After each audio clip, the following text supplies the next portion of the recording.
The Queen of Granada, by M. Riff. Chapter 105, The Theater. On my way home, I bought a big flashlight and packed a lunch bag.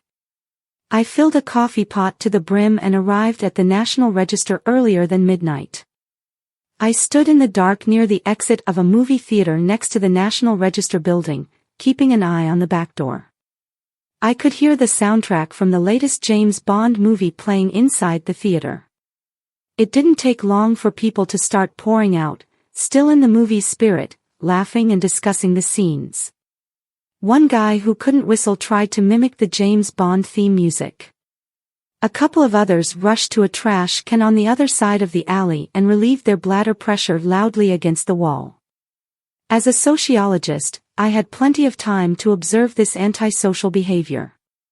A few weeks earlier, I had been in the same theater, called the Palace, to accompany a friend who was afraid to watch a movie alone in the dark. She insisted on seeing the new James Bond movie, Goldfinger.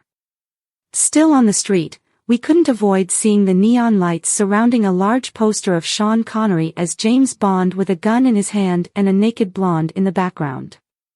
The lobby smelled of popcorn, and the restroom by the corner was clean.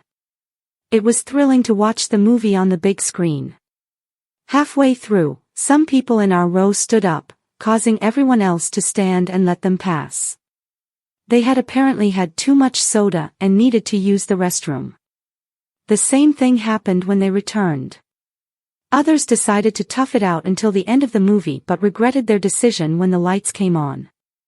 There were only toilets at the entrance, and we were directed out through the back door onto the street behind the theater.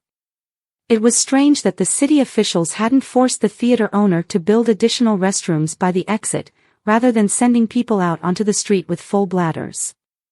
This would have prevented moviegoers, especially men, from urinating on the National Register building. It seemed like that's why the whole alley smelled of urine, and even drug addicts and homeless people avoided the area. At one point, a pair of stray dogs hurriedly wandered through. Finally, I heard the chief inspector's footsteps approaching in the dark.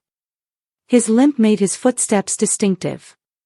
He stopped in front of the National Register's back door, glanced around, and then unlocked it, leaving the keys in the lock as he had promised. I waited a few seconds and then hurried across the alley toward the door. I entered the dark hallway and closed the door behind me.